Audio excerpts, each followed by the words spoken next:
Good afternoon, MLS Listings. Mark Messimer here with MLS Listings Live. This is our second show, and want to thank literally the 450 people or so that came out and saw the first show, and then an additional 150 of you went to our YouTube channel and saw us there after the show. So thank you for being part of that, sort of that kickoff show. And welcome to sort of episode 2, as they say. And I think we're really going to have a, not only is the count going up and up and up in the attendance window down here, but the topic is certainly one that's been on a lot of people's minds lately.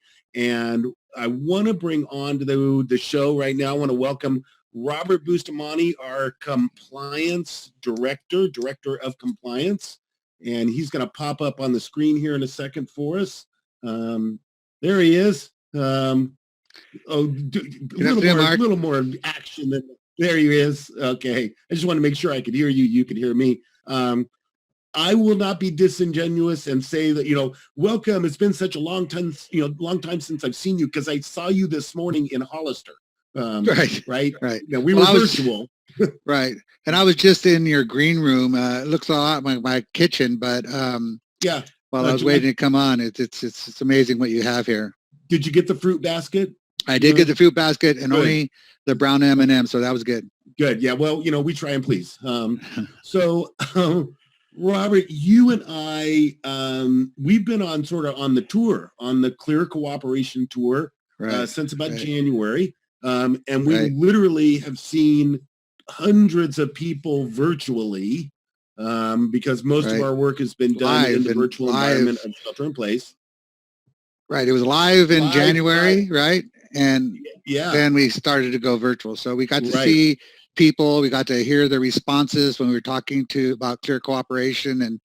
And so now that we are near the implementation deadline, it's reasonable that we're touching base with everybody, making sure that we clear the air, we tell people what the expectations are. And so I'm glad we're having this webinar.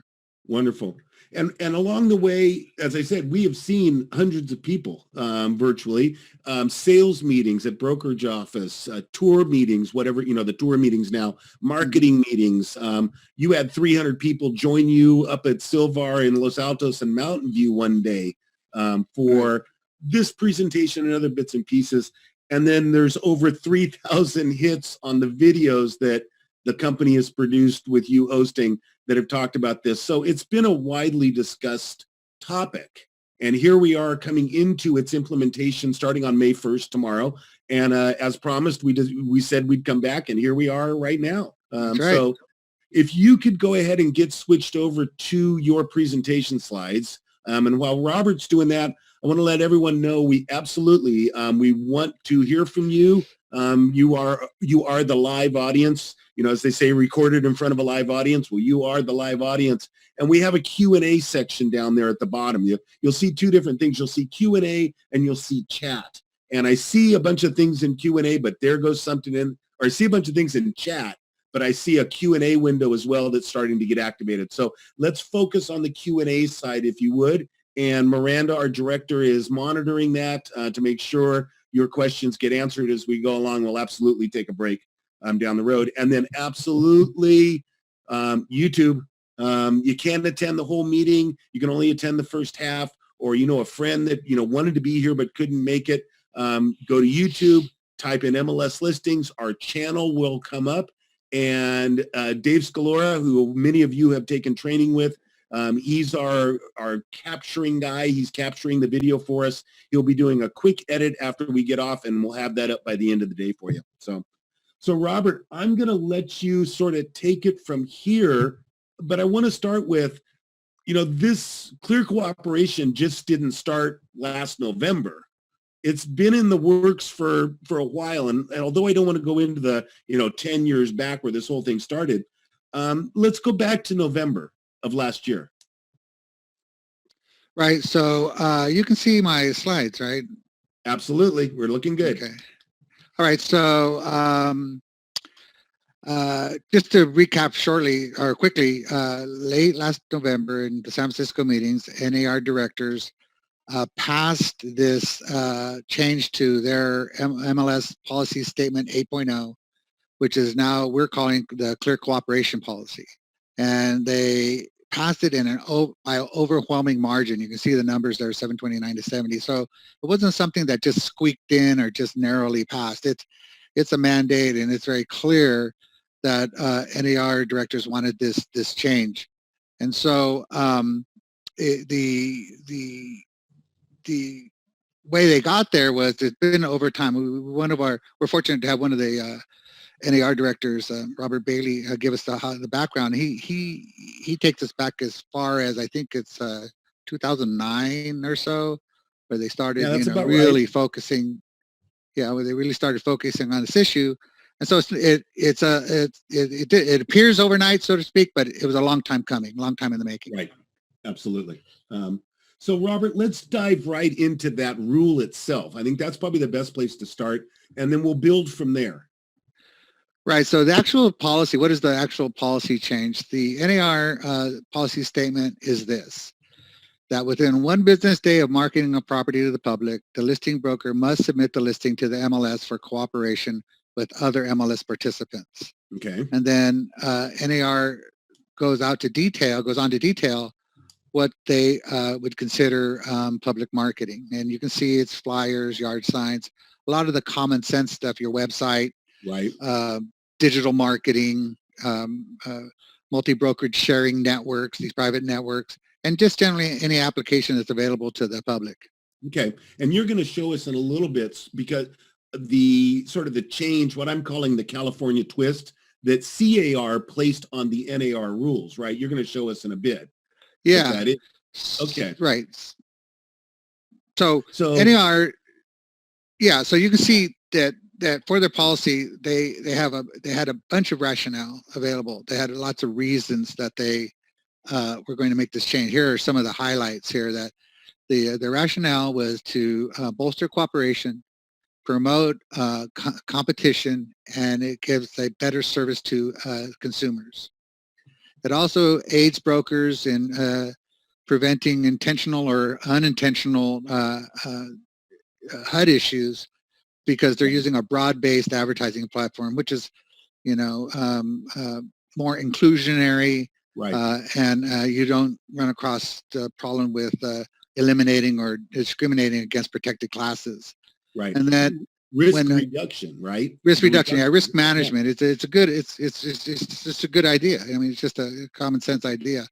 And then with respect to the advertising itself, if you advertise to somebody else or to the public, you're basically declaring that cooperation with other brokers is serving your customers' best interests. So right, why not put it on the MLS where you have more brokers? Okay. Then finally, agents want to and really need to be able to see all the available listings on one side. When brokers participate on an MLS, when a broker joins an MLS, they agree to put all their assets on the system within a specified time, right, as opposed to, just some of their assets or when they want to or anything like that. It's an agreement between brokers, then that's what makes the MLS system work.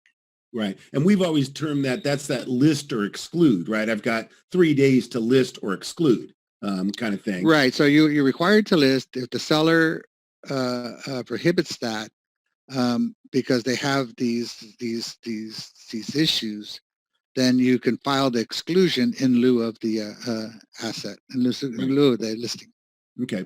And that last bullet point you've got, I'm not a real estate agent, but I play one on TV. Is that the old line? I'm not a real estate agent, but I go to a lot of the tour meetings as you do, and sales meetings and such.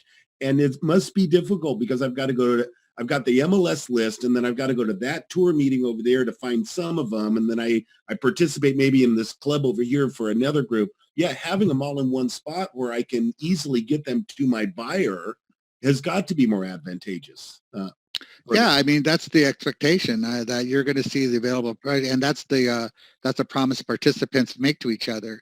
Right. That I will list all my properties on the system, and I'll list them quickly, right? Correct. So that they're current. They have the most current inventory. In this day and age, this digital millennium, I mean, how long is too long? When you wait to log into someplace, it's a lifetime. So yes, it is. Things are moving at an incredible rate of speed. So they want them on the system. They want them to be complete, and they want them on there quickly. Right. And in this SIP world we're living in right now, we've got a lot of, prospective buyers at home wanting that information as promptly as they can get it. They want that virtual tour link. They want those disclosures because they're, sitting in SIP, but they still need to buy a house. Well, you're making a point for clear cooperation. When you have something impacting the market like SIP is, or shelter in place, that's when you see people rushing to the MLS to see where the compilation is, right? This is where people are going to go, and then they want to see this moved over to downstream. We had our virtual open house implementation, and immediately people wanted to know how Zillow is picking up our virtual open house. Right. And so that's part of the mechanism that the MLS delivers, is this listing in and listing out kind of approach, and all the people that are looking at it are both our brokers first, our brokers for their clients, and then you have the entire downstream that's available. Right. The look in public. So NAR comes down with their rule. They move it down to CAR. Now, this is the natural sort of the progression of how rules and policies are built in the real estate industry. So we've come out of NAR. Now we're down to the CAR level. What happens now? Right. Well, so, we have the ability to go ground up with any initiative or any rule that we would want for our localized community. But when we look at the national stage, generally, NAR will come out with a policy and a policy change and make it available to all of the states. And we're to our benefit and to their credit, CAR takes those policies and they'll compare it to California law, basically, right? Does it work here in California, or does it need to be amended, tweaked, or modified? So we kind of wait to see how CAR is going to implement them. And they were a little bit late. If you could imagine NAR getting rules changes from 800 MLSs, their people were pretty well stacked up. So it came a little bit late, but finally we did see the CAR model rules. Our MLS Rules Committee, ruminated over them, and we looked at them. We modified a couple of pieces, but then we presented to the board of directors mid-March, mid-April, April 15th to be exact, and that's when they adopted the policy. We saw that CAR added some finer points, and they added some helpful detail because the NAR language is pretty vague. And we met the deadline of May 1st. So it was, it was something that there was like a little pressure cooker for us in the committee to get to this point. Right now, we kind of, we adopted it, met the deadline, and now we're kind of in a space where we can use local discretion on how we're going to roll out the implementation. And Robert, before you go into the next slides, I think it's appropriate that we send out a thank you to the volunteers that make up the MLS Rules Committee. I think that's a really good idea. You're there. Tell us about those folks, because they make things happen. Yeah, so our committee and all of our committee volunteers are made up from our community. We have brokers, we have salesperson licensees, and they meet on a very regular basis. And in this particular instance, we had, I don't know how many, what we call special meetings, where we had they interrupted their work schedules. They took time out. We met virtually, and we actually looked at a lot of current situation to get us to May 1st. We looked down the road a little bit. And so they're still working behind the scenes as to what would be best for our community. Right. And we do tip our hat to them because it's going to be ongoing. This thing's going to evolve, over time. Right now, if I may return to the slides, it applies to our residential mandatory submission listings that were the mandatory submission anyway. So that really didn't change, right? It is what it is. Anybody who's been in with the MLS for any period of time knows that SFR, townhome, condo, and vacant residential lot, those are all mandatory submissions. That's what these affect. However, as the committee reviewed it, they agreed with NAR that commercial, lease, and new construction developments of 5+ units would be exempt from the clear cooperation policy or mandatory submission. So that kind of liberates those. And when we look at where we're at right now, we are in this communication educational period that we have at local discretion to get the word out like we're doing today and to get feedback from the community. And so that we will go through this together, like we say with SIP, we'll come out on the other side together. Okay. Hey, Robert, can you dive a little farther into that mandatory submission? I'm an MLS listings member in the great city of Felton, California, where I am right now. But I've got that Orange County listing that belongs to my aunt. And so do those rules still apply to me with that property being outside of our 5-county area? Well, so that mandatory submission rule has not changed. So that means that it's only a mandatory submission for properties within our service area. Got it. So MLS listing service area are our 5 counties: San Mateo, Santa Cruz, Santa Clara, San Benito, and Monterey. So any properties within that county for our subscribers are mandatory submission. They must be listed on our system. Now, if you were to take an Orange County listing or a property outside of our service area, that rule wouldn't apply to that listing because it's not mandatory submission. We welcome you to put it on, and it's probably a good idea to put it on our system. You certainly would want to put it on their system, right? And that speaks to the power of the MLS, right? If you are out of market for whatever reason, you want to, it's probably a good idea to put it on a local system. So down in Orange County. Absolutely. Down in Orange County, yeah. So it only affects the mandatory submission rule. Hasn't affected our service area. Hasn't changed. Sometimes people get confused with Alameda County or Fremont versus North San Jose type of thing. And I think you had said it on an earlier, and you might say it again here because you say it all the time. Call for help. If you have a question, give us a call. We'll be happy to tell you, what's up, and we'll advise you as to what the rule says and whether it applies or not. Right. And it's not just call, it's text, or excuse me, it's chat, and it's email as well. And even though we are, we're SIP, we're sheltering in place, we're a 55-person organization now spread out among 6 counties, but all the connection points are still there, still active. The work's getting done, right? Right. All of our agents are standing by, as they say. Yes, for your call. Hey, the last bullet point down there, you use my word, educational. So here's the communication, right? You and we're communicating right now. But the educational aspects are going to continue past May 1st, right? Right. So we're in this phase. We are having this webinar. We're answering questions. We're bringing the community together over this topic. So this will continue for a period of time. Okay. Here's our rule summary. I mean, this is kind of it in a nutshell. You can still take an exclusive listing. We want to go back to that clear cooperation policy. You can still take an exclusive listing on behalf of your seller. It's just that you would only be able to promote it or advertise it within your specific brokerage. Okay. You step outside of that brokerage, then you have 1 business day to add it to the system. And so part of what CAR did, and you'll see in later slides, is they helped us define what qualifies as the brokerage, all the licensees that roll up to a specific broker of record. And so this is really a simple policy change. It's not very complex. Right. Very, very straightforward, very clean cut. Now, I do want to ask you about, let's wait till we talk about coming soon before you use that term on everybody, advertising parity. Let's take a look at what CAR did first, and then we'll move on into some of the solutions. Yeah, right. So this is the CAR modified several sections, and they're all available for you on our Clear Cooperation page. You can see the exact changes that we have in red highlight. But here's really the nutshell that people are mostly interested in.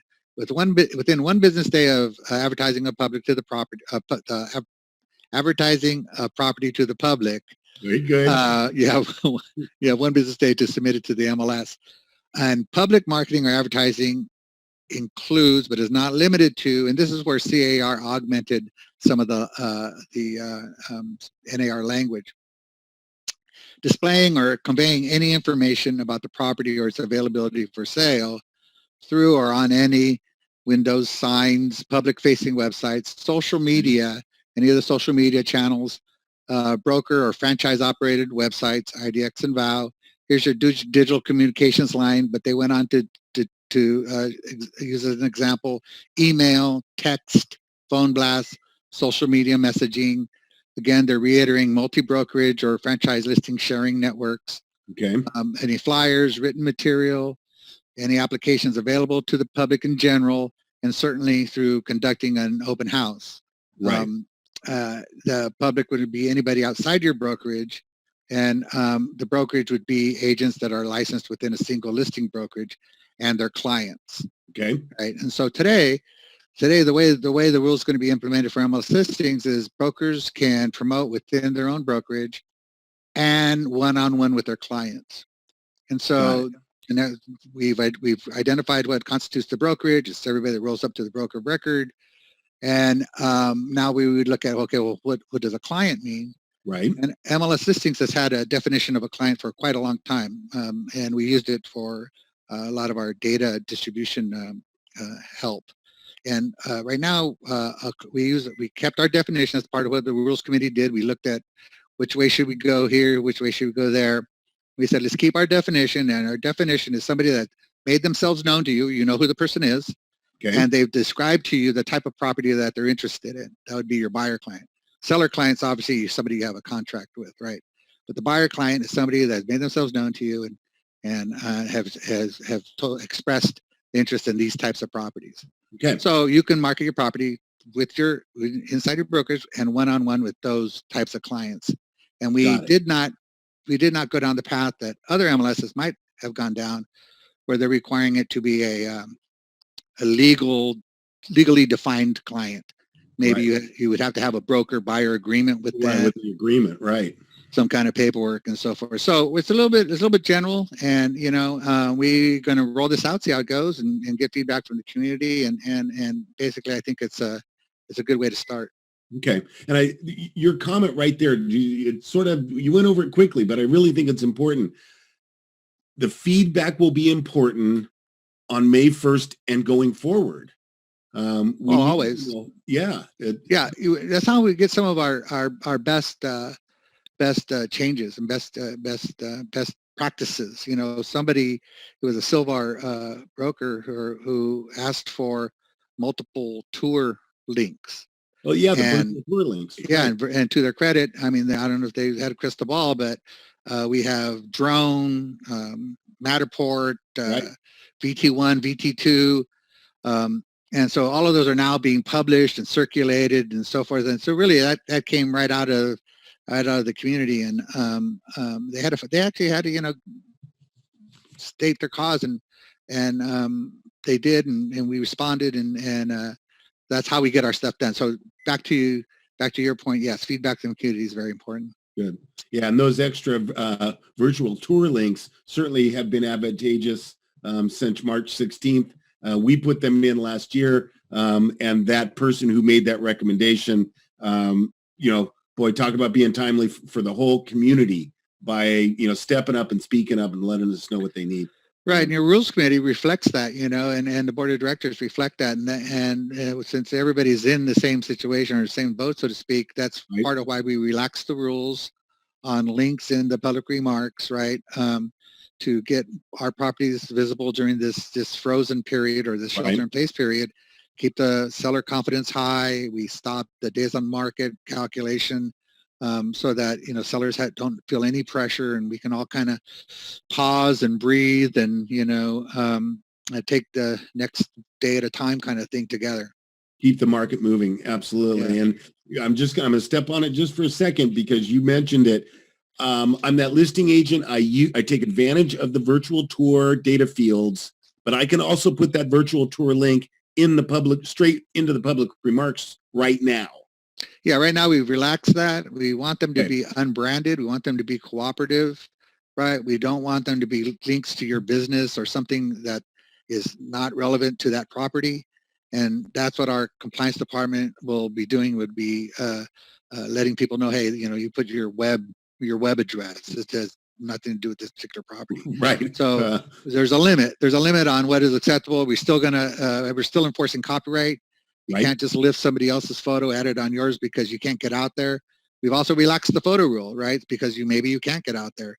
So, I mean, today we have a lot of drive-by, photos, but that's part of what we're doing as shelter in place, which is a little bit different than the clear cooperation. But it is something that we do as a service. Right. And it's a unique moment in the industry where we are in the social condition that we are in, but we are moving ahead with this rule, and so our rules have relaxed to make the transition a little easier as we move forward.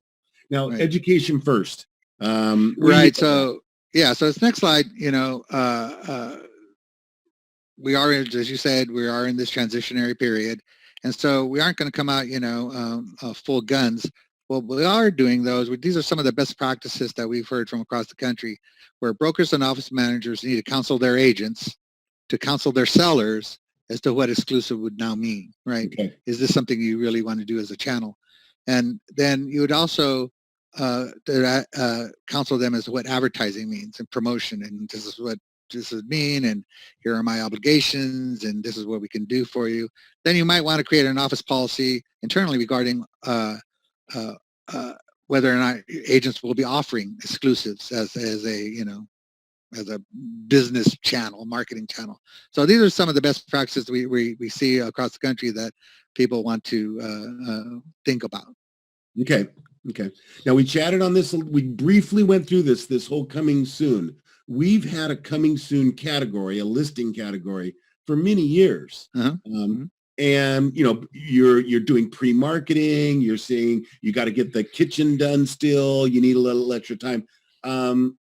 Give us sort of the shape of coming soon, and has anything changed in that shape with clear cooperation now coming in?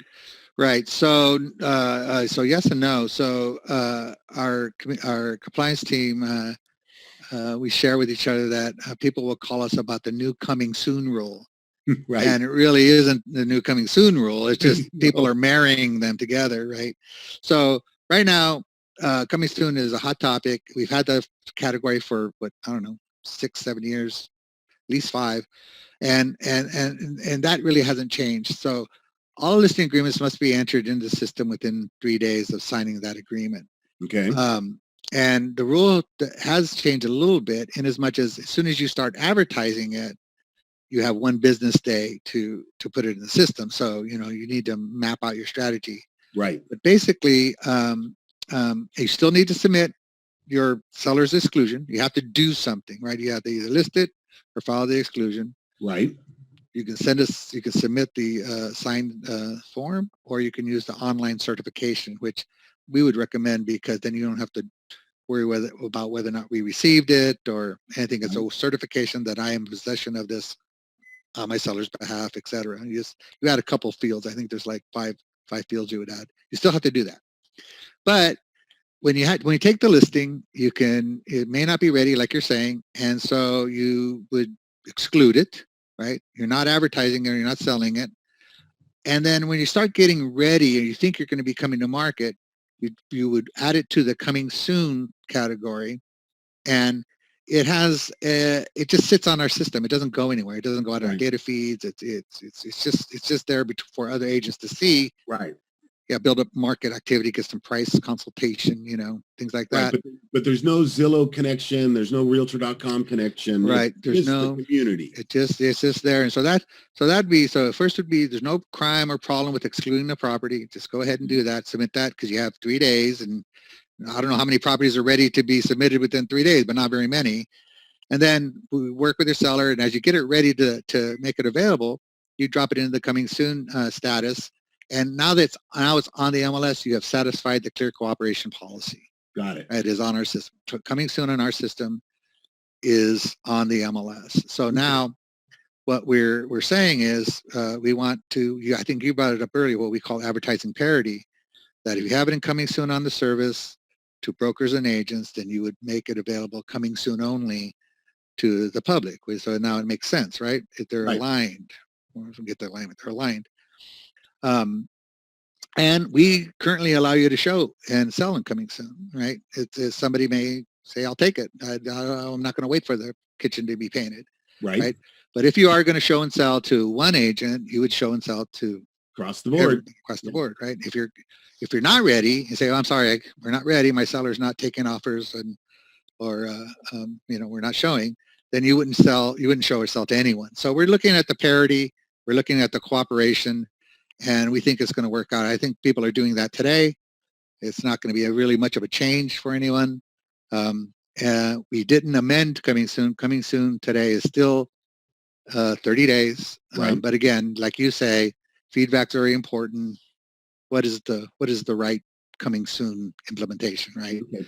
And on day 31, it still rolls over into withdrawn status. Right. So yeah. So when you put it in coming soon, there's an acknowledgement that says, "Hi, Mr. Agent, this is only being at 30 days. Click to say you acknowledge it, and you do."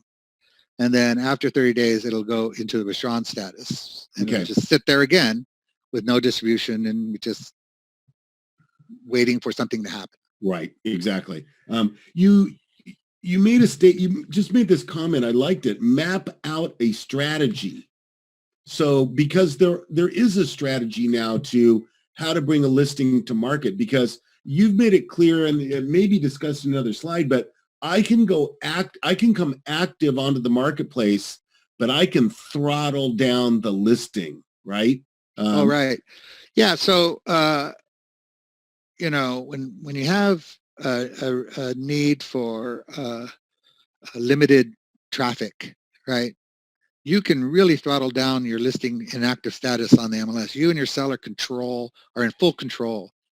So if you go coming soon to active, you can set internet to no internet. So it will not go to Zillow, it will not go anywhere. It's not distributed off the MLS. It'll stay to brokers and agents only. Then you change the showing instructions to call for appointment. Okay. Right? So now you've got no internet distribution. You're only showing by appointment, no lockbox, right? Call agent, all of this fully throttled down to where you and your seller are, pre-qualify the buyer. You have real control over the amount of volume your seller will receive. Right. Now, sellers that don't want traffic, well, that's going to be their benefit, and you met their obligation. On the MLS, most people are broadcasting globally, right? Because they want in fact, earlier today, you and I talked about, and I used it at San Benito, that it's a show called Antiques Roadshow, right? Yes, exactly. Okay. Yeah, so Antiques Roadshow I watch, and they bring heirlooms and antiques to be appraised by professional appraisers, and they talk about it and so forth. But invariably at the end, what they say is, at a well-publicized auction, you could expect to receive, $10,000 or whatever. Right. As compared to, Steve said. yeah, as compared to, if you just sold this to one person, you could expect $10,000, right? So that's kind of the general rule of thumb for valuation is you need to have many eyes. Correct. That may want this property, right? That's what drives sellers up at auction. Mm-hmm. And so, that just saying, get it on the MLS. It makes sense. It's good for sellers, good for everyone. So I want to just quickly sort of housekeeping, Robert. I want to remind everybody before we go on to this next slide from CAR form. We really want your questions over in the Q&A section. I'm seeing this little battle going on my screen between the chat section and the Q&A section, and we're really focusing on the Q&A side. So if you could pop your question over there on Q&A, that would be great. Robert, before we move on, that advertising parity you mentioned, I'm incoming soon. I've got a sign in the front yard for Mark Messimer's Galactic Realty. Do I need a coming soon rider on top of that sign in order to achieve the parity you're talking about?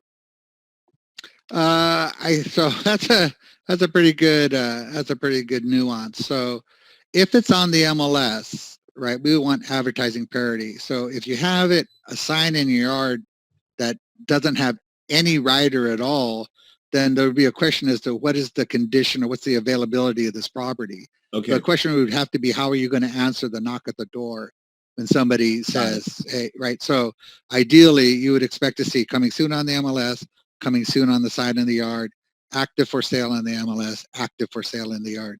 Okay. And we just got a few more slides left, and then we're going to jump into that Q&A section and address some of those questions that have been coming in. It looks pretty healthy over there, Robert. I'm going to let you know we're going to put you to the test with the Q&A section, I think. I love the participation.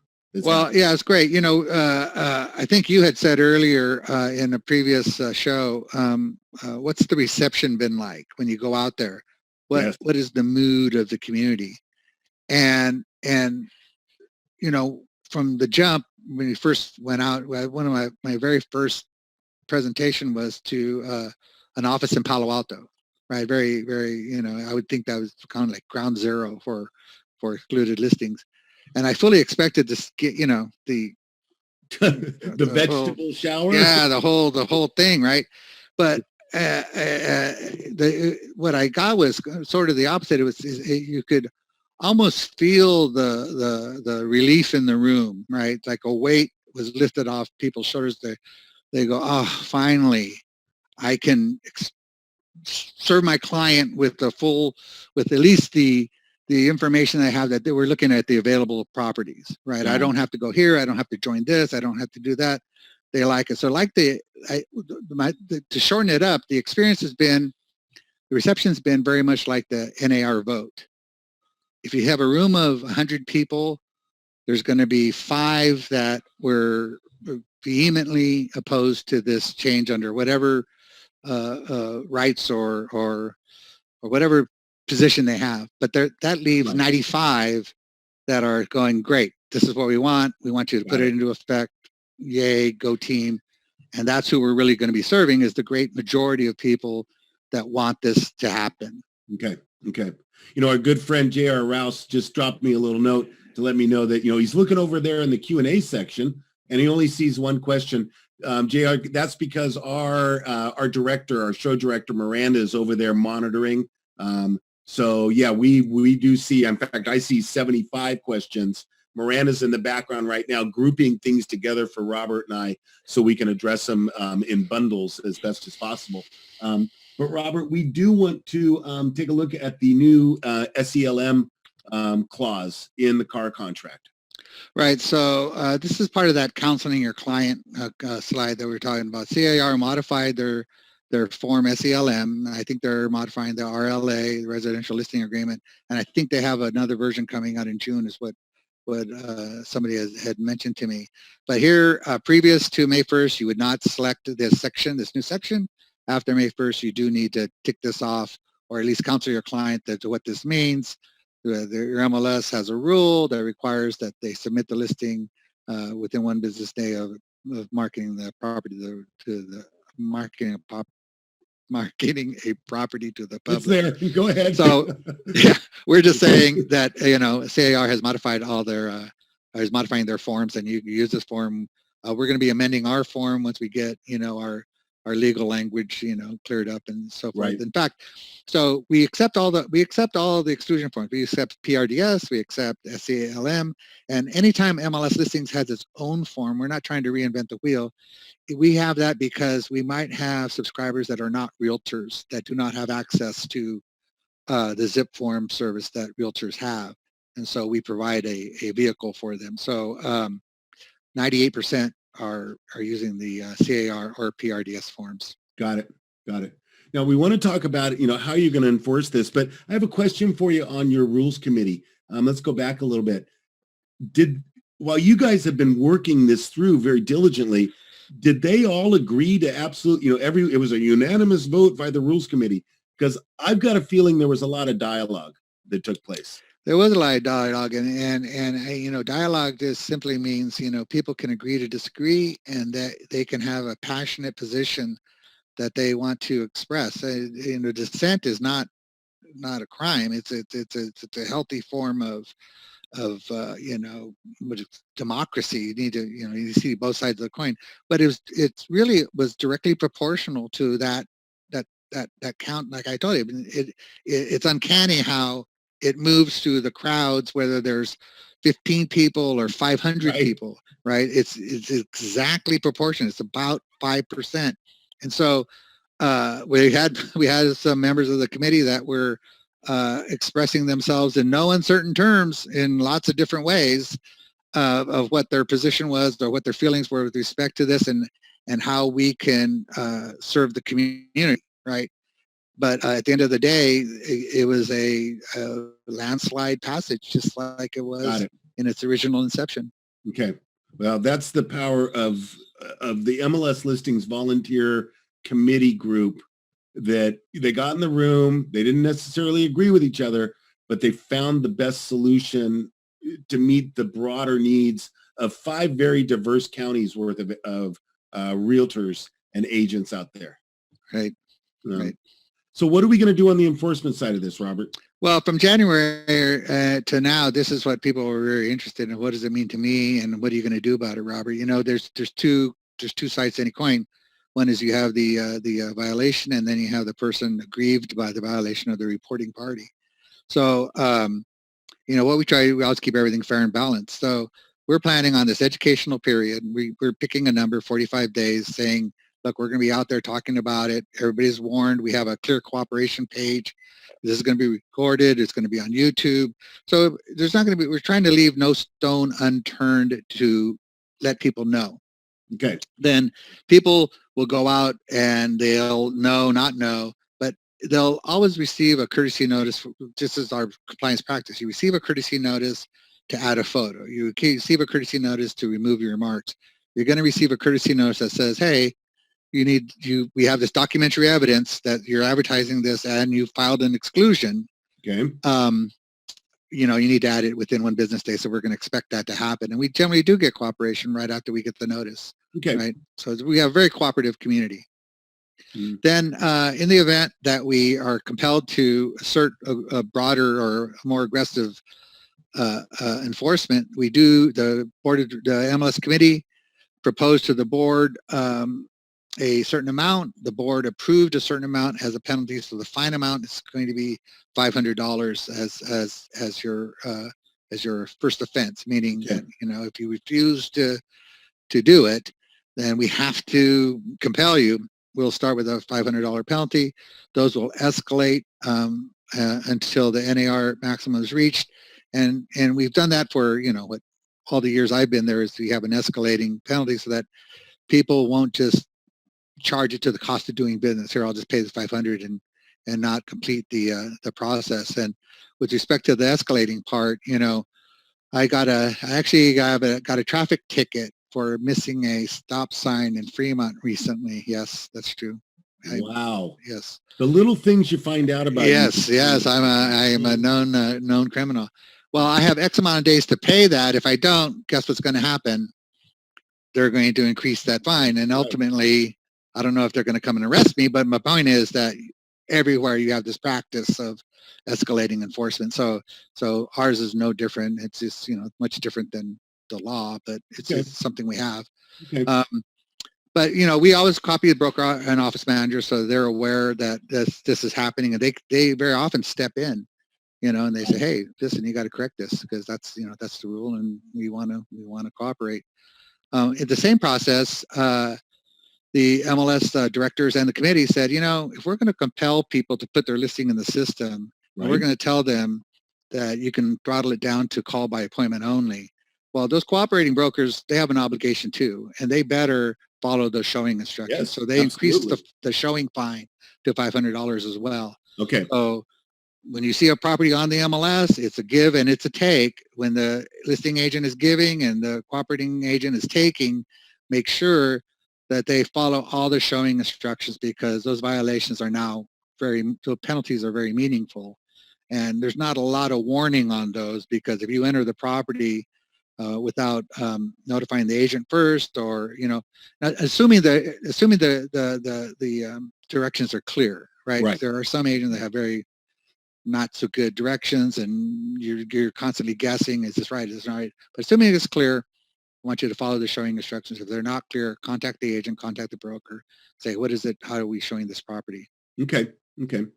Now let's give it a little summary, because I got to tell you, we got a lot of questions to address in the next 15 minutes. So let's wrap up a summary real quick, and then we'll move on into those questions. Okay, so we're reaching the end of our show. So in conclusion, this is a national change. So it's not something Mark and Robert put together. This is going to play in Boston, in Miami, in Houston, pick a state, pick a city, Seattle, Fremont, Orange County. That's not a city. Valencia, we got Oxnard, Ventura. It's playing everywhere. Right. And the mandatory deadline is March 1st. We met it, and wherever you go, you're going to see May these 1st. Changes. What is it? March? You said May March. 1st. May 1st. That's why I'm here for you, Robert. Thank you. Attaboy. Keep me honest. Other MLSs across the country, the big buzz was Bright MLS. They came out in January at $5,000, right? Boom. So we're not taking that approach. But we are taking the approach that we're serving the greater majority of the subscribers who are welcoming this policy change. They want the MLS to be complete. They want it to be cooperative. They want the data to be reliable, something they can, share and say, this is $1 million and it's been on the market for 6 days or whatever the case is. They want it to be reliable data. Okay. And I have to update my slide. That's how things are changing so quickly. At pro.mlslistings.com, we have not only the complete language changes, we have a Q&A, we have a video of these same slides, right? And so we have it up there, we have it on your YouTube channel. As much information as we can get out, we're going to keep that out as long as we can keep it out. And so you always have a reference point. It's a resource page. We're going to be putting a coming soon FAQ, I think today or later today. Okay. And so it has all our contact info. So, these things are available to you. This is the summary. And if I may, just my personal opinion is, from what I heard across the country, I've attended all the NAR webinars, and anybody that would has clear cooperation. I saw the SFAR webinar, and the thing is that I don't think is really going to affect too many of our subscribers. It's going to be a very small subset. It's going to be business as usual, if you can have business as usual in this SIP situation. But coming out of this, people are going to list, people are going to sell, people are going to move on, they're going to use coming soon. So it's really not going to be a gigantic change for the great preponderance of our subscribers. There might be a change for a subset, and we will enforce the change on behalf of the rest of our subscribing base, but I don't think it's going to be anything to write home about. I think the same time, certainly it's the same time next year, we'll all be thinking about something else. Absolutely. So Robert, if you could just move over to the next slide, let's leave that one up so people know that, where to get in touch with you if they've got specific questions. But I want to address some of the questions that are in the Q&A department here. And real quick, no, wrong slide. Because there you go. I think what we're going to have to do, Robert, because we've got so many, which is fantastic, we're going to have to work with our Marcom group and get build out your Q&A form, because we've got some good questions. So let me address the Q&A real quick. There's going to be very large, high-level questions. What about this or what about that? Then there's going to come all the way down to very edge cases or corner scenarios, right? Which may be very property specific and very, transaction specific. Right. So any question we could answer in a broad way, we'd probably want to do that to the benefit of all the attendees today. Okay. If you have a very specific, what if, this actually happened. What if I have a business card and I write the address and a price on it and it falls out of my pocket, then another agent picks it up. Right. Have I violated the rule? Right. That's very corner case edge that probably isn't going to benefit this community because the whole group, because the likelihood or the plausibility probably not going to happen, right? And that's another thing we learned with all the what ifs. There really are just maybe two real questions. Let's dive in. I'll try and keep it general, and then we'll move from there. So Clara asks, if we put a listing on coming soon, can we start promoting it as a coming soon listing on Facebook or with a postcard? Absolutely. So that's the advertising parity, that if you're making it available to the cooperating brokers, then you can make it available to the public as well. Okay. Jan is asking, if I have a seller who wants to market off market and doesn't want it to be advertised to the public, in a small brokerage, if we lost the home on the MLS and turned off IDX, will it show to the public, or is it searchable by agents? So that's going to be one of those, if you don't list it, they can't find it. Well, right. So if you turn off IDX, it will not go out to the public. It'll only go to brokers and their clients. Okay. Katie's looking for just a clarification on, are agents' clients considered the general public?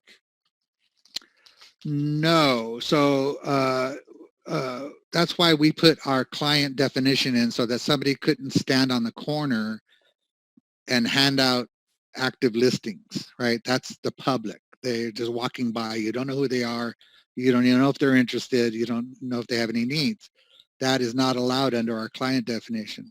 The client definition would be something like you use for auto email alerts. You have the client's email address, you have their name, you set up a search for them for 3-bedroom, 2-bath in Willow Glen, and that you can send them the client reports, right? So that's how we use our definition of client, is that they've made themselves known to you, and they've made them their needs known to you. Got it. John is asking if this rule effectively eliminates any and all exclusive agency listings. No, exclusive agency is an agreement type. Now it's called seller reserved, but exclusive agency would be where the seller reserves the right to sell on their behalf, sell by themselves, and you would not earn a commission if they do. Exclusive right to sell means no matter who sells it, you would earn your broker compensation. So I'm not sure if that's the question they're asking, but exclusive agency listings are mandatory submission. So it really doesn't affect them. Open listings are not mandatory submission; those are excluded. But so stepping back real quick, in order for a listing to be mandatory submission, it must have these elements. It has to have an exclusive right to sell agreement, or exclusive agency agreement. The seller has to have hired you. Has to be residential property, single family homes, or 1 to 4 units. And it has to be within our service area. If it meets those conditions, then mandatory submission applies. Got it. Okay. Let's see. If I send the exclusive listing within my brokerage, and another agent broadcasts the listing on social media, who gets the fine? It would go to the listing agent. Okay. So that's why one of our slides were brokers counsel your agents to counsel their sellers. So you have to counsel your agents. Brokers are ultimately responsible.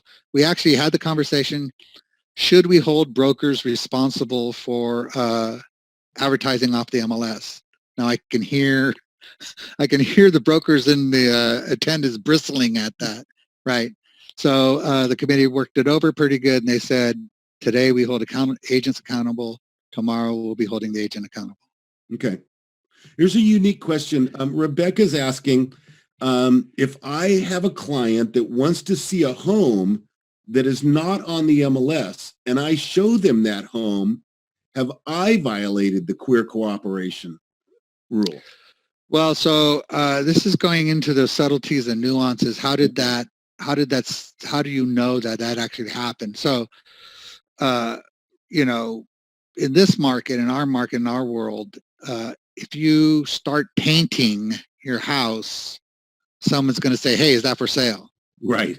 And then your seller is going to tell them something, right? So now you are relaying information. So we'll have to cross these individual cases when we come to it, because it's kind of difficult to trace the information exchange. But generally, that's why we say brokers counsel your agents, agents counsel your sellers, right? If everybody knows what they're supposed to do, these scenarios are likely not to happen, because why would a seller keep it exclusive if they're telling people my house is for sale? Right.